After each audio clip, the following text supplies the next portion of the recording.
esta película se me había metido en el cerebro de tal manera... Hola, maravillosa internacional, ¿cómo estás hoy? Pues yo estoy, como siempre, absolutamente fenomenal. En el vídeo de hoy vas a aprender un montón de vocabulario relacionado con el miedo. ¿Qué te parece? Si no me conoces, me llamo Beatriz Cutillas Moreno, pero me puedes llamar BCM. Y a mí lo que me pasó fue que tuve que aprender otro idioma como adulta y fue durísimo, lo pasé fatal. Por fin lo conseguí y en el proceso creé un método que ahora tú puedes utilizar para poder ser más fluido, más fluida en español. Si te gusta lo que oyes, suscríbete. Lo que quiero es que lo tengas 1000 veces más fácil que yo. Y es increíble a veces que nos creemos que tenemos el miedo controlado, pero luego se nos escapa y se nos revela. Te voy a contar una historia que me pasó hace muchos años. Cuando yo era adolescente, me junté con un grupo de amigas un viernes por la tarde y me dijeron: hoy vamos a ver una película de miedo. Yo nunca había visto una película de miedo y encima estábamos comiendo espaguetis con salsa de tomate rojo. Todavía me acuerdo, o sea, con salsa de tomate. Me acuerdo que pensé, qué asquerosidad, comiendo espaguetis y viendo esta película de miedo, pero bueno. Total, que yo para algunas cosas siempre he sido muy valentona. Y aunque no me gustaba nada la idea, dije, va, a mí esto de la película de miedo me da igual. Vamos a verla si queréis, no me gusta, pero vamos a verla. Total, que empezamos a ver la película de miedo. Y mis amigas gritaban, chillaban, se tapaban los ojos, se tapaban los oídos. Y yo pensaba, yo no tengo miedo y voy a ver la película. Así que vi la película sin cerrar los ojos, sin taparme los oídos, y yo me decía constantemente, esto es mentira, esto no es verdad. Así que no tengo miedo. Y bueno, así acabó la noche. La verdad es que no me acuerdo mucho más de la noche, pero recuerdo que vimos la película, no me gustó, pero vamos, la vi y pensé, genial, no tengo miedo, he superado la prueba. ¿Adivina qué? Cuando me fui a dormir, yo veía escenas de esa película por todos sitios en mi cabeza. Me aparecían flashes de esta película. Claro, las películas de miedo ya te lo puedes imaginar, ¿no? Sangre por todos lados, que en realidad lo más seguro es que era tomate frito o pintura roja, pero vamos, sangre por todos lados, asesinatos por todos lados, un psicópata que salía de vez en cuando menos te lo esperabas, sustos en la película. Sobre todo, la película estaba basada en una situación muy corriente. Esta película en particular transcurría en un lago, cerca de un lago, en un bosque donde un grupo de niños iban a acampar. Y claro, pues había mucha felicidad, ¿no? Siempre las películas de miedo empiezan igual. Hay mucha felicidad, todo es precioso, ¿eh? El paisaje es maravilloso, es como de un cuento de hadas, es precioso, hace un día estupendo, todo el mundo está feliz. Y luego se empieza a torcer la cosa. Ya sabes a lo que me refiero, ¿no? Total, que yo no me había dado cuenta, pero esta película se me había metido en el cerebro de tal manera que me tiré un mes entero sin poder dormir bien. Un mes entero de mi vida. Yo pensaba, yo no puedo ver películas de miedo, porque lo paso fatal. Llegó un punto que hasta mis padres me dijeron, bueno, Beatriz, yo creo que ya está bien de tener miedo de la película. Es que hasta a ellos les parecía ya la cosa ridícula. Ahora cada vez tengo menos y menos miedo. Y también he de decirte que no veo muchas películas de miedo. ¿Y tú? ¿Ves películas de miedo? Cuéntamelo en comentarios, que de verdad lo quiero saber. Hay algunas frases que utilizamos para expresar miedo.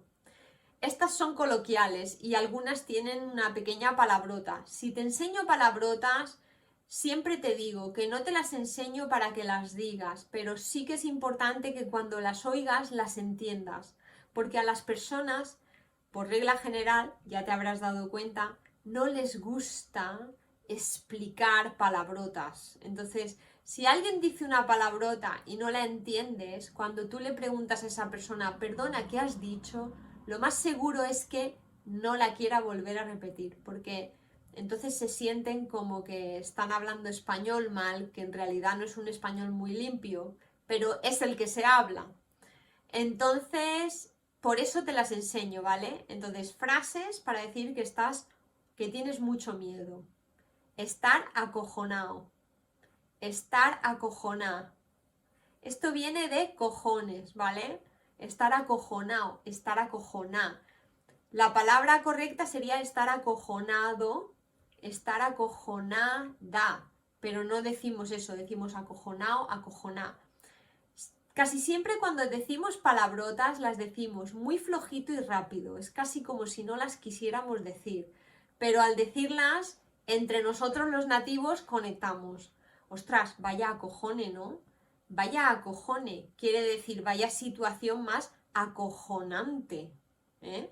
Entonces todo viene de cojones, ¿vale? Entonces es una situación acojonante que daba miedo. Vaya acojone es lo que ha sucedido, o sea, vaya, esa situación que ha sucedido es un acojone, ¿no? Ha sido un acojone. Entonces vaya acojone. O estoy acojonado, estoy acojoná. Ese es el adjetivo. Luego tienes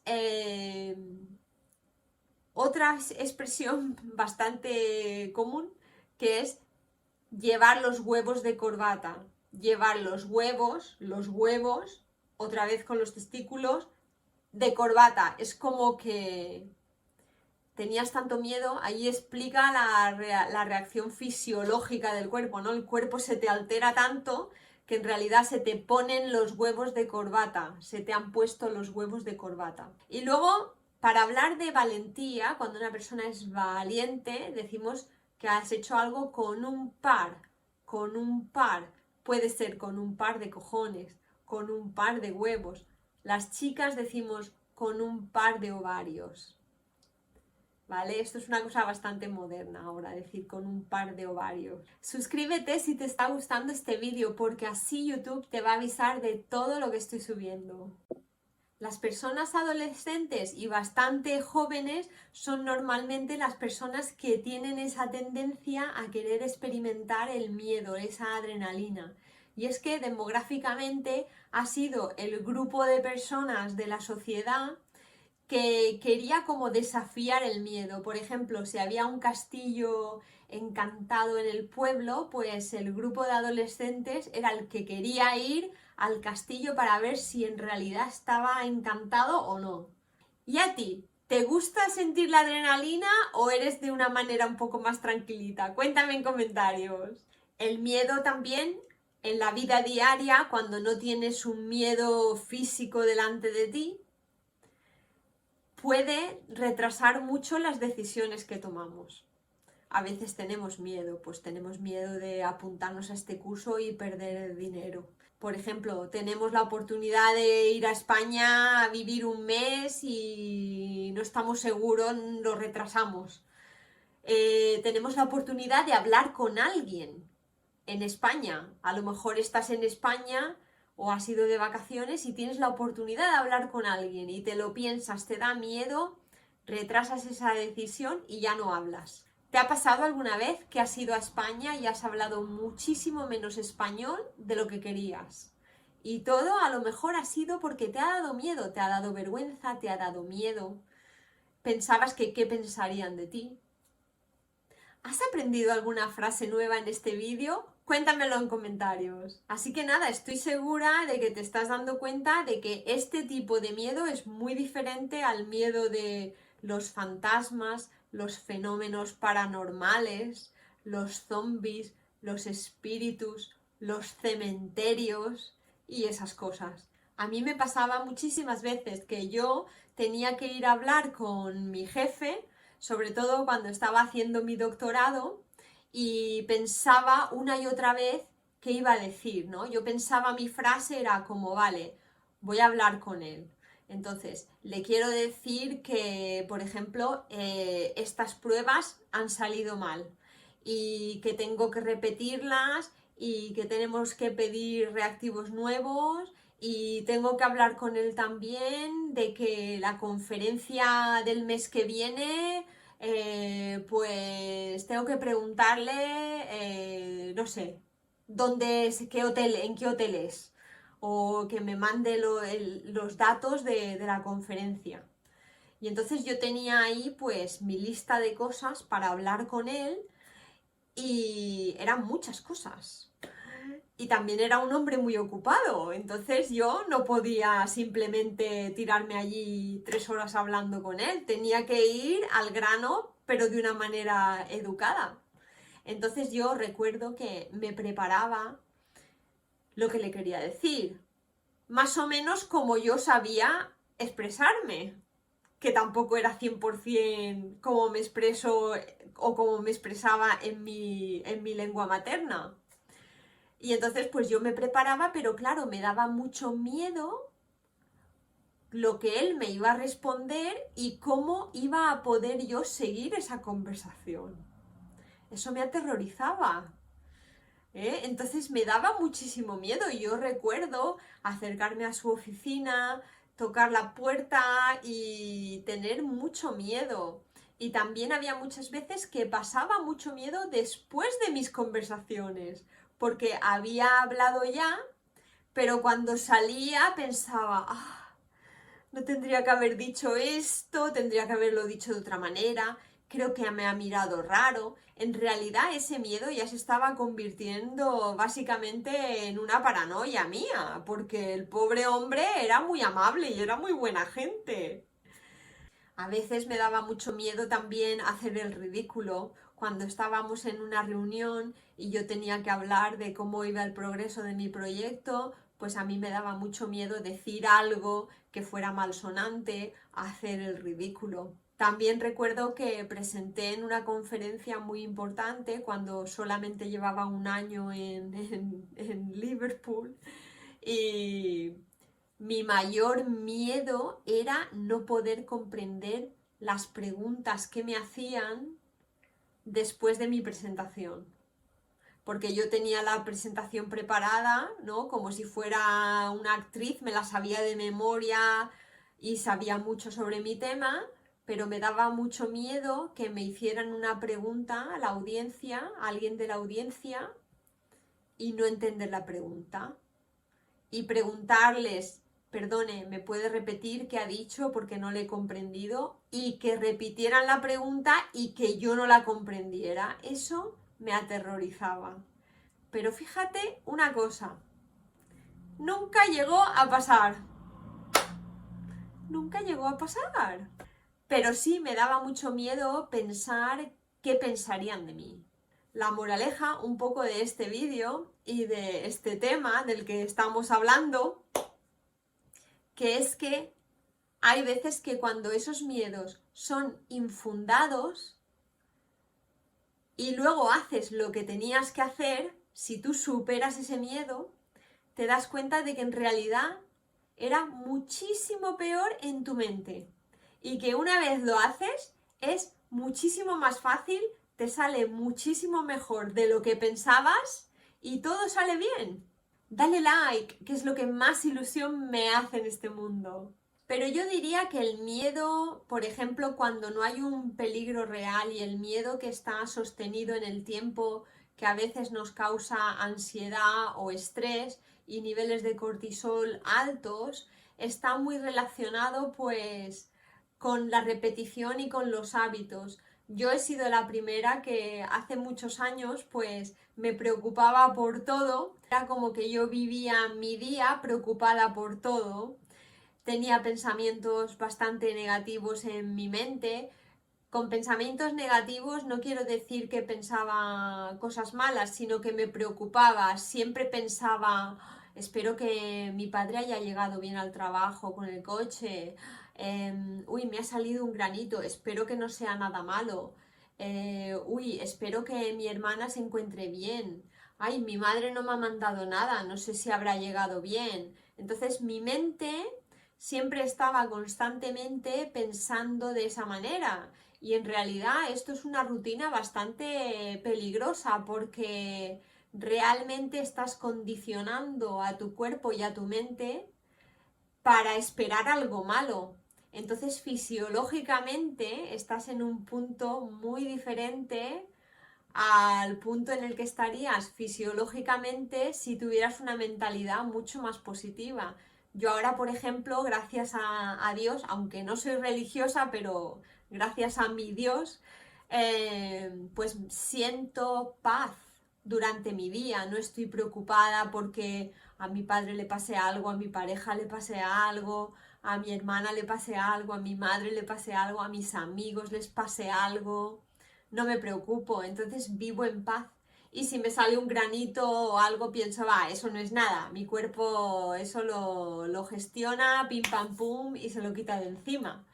Entonces, claro, es una manera muy diferente de afrontar la vida y el día a día. Cuando yo me preocupaba tanto y sucedía un problema real, mis niveles de estrés ya eran muy altos, porque de base yo ya tenía un nivel de estrés bastante alto, aunque no me daba ni cuenta. Sin embargo, ahora, por ejemplo, mis niveles de estrés están muy bajos y cuando sucede algo, siento que puedo pensar con mucha más claridad y efectividad en la solución. Cuéntame en comentarios si te ha pasado esto alguna vez y cómo lo has gestionado. Y luego a mí hay otro aspecto del miedo que me parece súper interesante. Y es que, ¿te ha pasado alguna vez que era súper difícil poder distinguir si ese peligro era real o si era tu cabeza intentando protegerte demasiado? O sea, obviamente si tienes a un león delante que te va a comer, sabes perfectamente que estás en peligro, ¿no?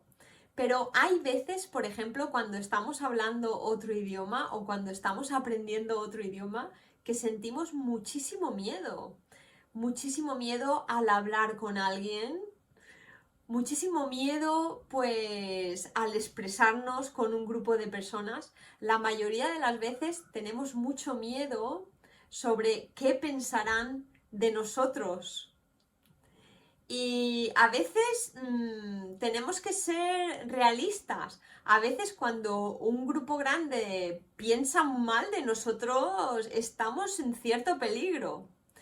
Dependiendo de la situación, por supuesto. ¿Te está gustando este vídeo? ¿Estás aprendiendo cosas nuevas? Suscríbete porque así te vas a enterar de todos los vídeos que estoy subiendo. El miedo, sin embargo, es un mecanismo de defensa y de supervivencia muy importante. Necesitamos tener algo de miedo, porque imagínate si no tuviéramos miedo en absoluto y decidiéramos realizar todas las acciones que nos apetecieran sin pensar en las consecuencias. Realmente no viviríamos mucho tiempo. Entonces hay determinadas situaciones en las que en realidad tenemos que huir, paralizarnos, pararnos o enfrentarnos a algo para sobrevivir. Y obviamente hay muchos cambios fisiológicos. Ya se sabe que las hormonas juegan un papel muy importante en el miedo, el cortisol, la dopamina, la adrenalina. Como ya sabrás, cuando sentimos mucho miedo, pues se nos para el corazón, los vasos sanguíneos se nos contraen, nos suben la presión arterial, el corazón nos empieza a palpitar mucho más rápido, entramos como en un modo de supervivencia y de defensa, se nos agudizan los sentidos, la respiración se nos acelera. Y claro, no sé si te ha pasado alguna vez, pero vamos, después de haber tenido mucho miedo, estamos reventados. súper cansados porque fisiológicamente eso ha pedido mucha energía y una reacción de supervivencia de tu cuerpo muy importante. Y en realidad es que esto del miedo es tan personal. ¿Te ha pasado alguna vez que te ha dicho alguien que tenía mucho miedo de algo y tú has pensado, qué tontería? Y a lo mejor tú has sentido mucho miedo por algo y te has dado cuenta de que los demás te miraban como pensando, ¡qué tontería! Y es que así es, nuestra mente va eligiendo, dependiendo de nuestras experiencias, a qué cosas le tenemos miedo y a qué otras cosas no les tenemos miedo. Y aquí hay varias cosas interesantes. Hay personas a las que les gusta mucho sentir esa adrenalina, sentir ese miedo. Cuéntame, ¿eres tú una de ellas a las que les gusta ver películas de miedo o subirte en la montaña rusa cuando vas a los parques de atracciones? Yo siempre me he preguntado el por qué y antes de hacer este vídeo he estado leyendo un poquito y he averiguado varias cosas muy interesantes. ¿Quieres que te las cuente? Bueno, pues básicamente lo que he aprendido hoy es que el miedo también puede ser bastante adictivo. Sentimos alivio o orgullo de haber vencido algo que nos daba miedo. Y eso está relacionado con una de las hormonas que es la dopamina. Pero esta dopamina no necesita que el factor que te aterroriza se haya quitado de en medio, o sea, puede seguir ahí, pero aún así tú estás en ese bucle con ese cóctel de hormonas entre adrenalina, cortisol y dopamina que pueden ser un poco adictivos. Entonces, por eso es la razón principal por la que hay actividades como por ejemplo los escape rooms, no sé cómo se dice en español porque es una cosa muy nueva, y parques de atracciones o por ejemplo estos hoteles que tienen una habitación con una casa encantada y la gente paga un dineral para quedarse allí a dormir una noche, o ese interés por, no sé, las psicofonías o comunicarse con los espíritus o con el más allá. En español le decimos el más allá, ¿no? Que es lo desconocido, lo que sucede detrás de la muerte, es como ese otro mundo. Le llamamos el más allá, algunas personas le llaman el más allá. Y claro, ahí está una de las razones por las cuales hay personas que sienten adicción a pasar miedo. Pero aquí hay un factor muy importante, solamente es divertido cuando sabemos que estamos a salvo. Si piensas que no estás a salvo, de divertido tiene poco. Dale like si te gusta este vídeo, que es lo que me hace crecer y aprender más. El miedo realmente es un sistema de alerta y de protección del cuerpo y de la mente. Básicamente, cuando tenemos miedo de algo, nos paramos, tenemos varias respuestas. Nos paralizamos, huimos o atacamos. Y con estas tres respuestas, en teoría, el cuerpo lo que hace es ayudarnos a sobrevivir.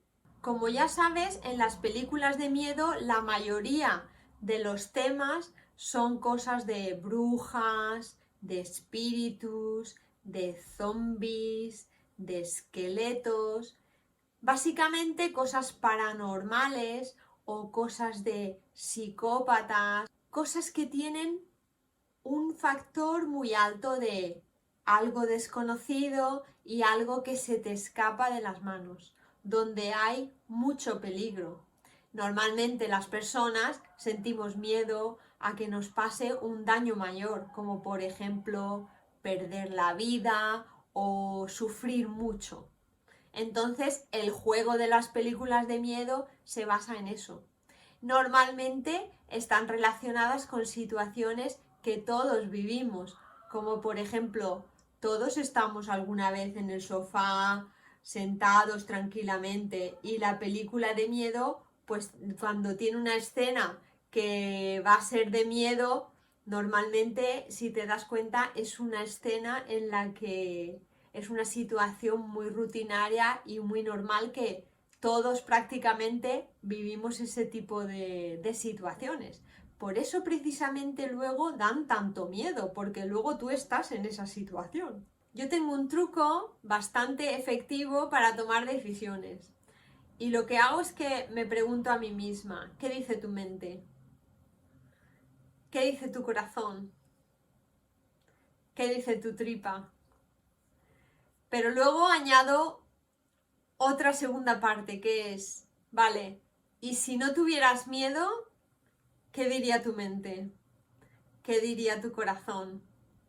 ¿Qué diría tu tripa? Si tienes tú algún truco para tomar decisiones, para superar el miedo, para distinguir de ese miedo real al miedo que en realidad no es real y no te está ayudando, me encantaría saberlo en comentarios porque a lo mejor me ayudas a mí tú también. Esto era lo que te quería mostrar en el vídeo de hoy. Espero que te haya entusiasmado, espero que te haya ayudado a aprender más español, a expandir tu español. Como siempre te digo, no te olvides de que tú eres importante, de que tú eres especial, tú eres único o única. Comunícate, libérate y conecta, por supuesto. Logra ser tú en español. Un abrazo enorme.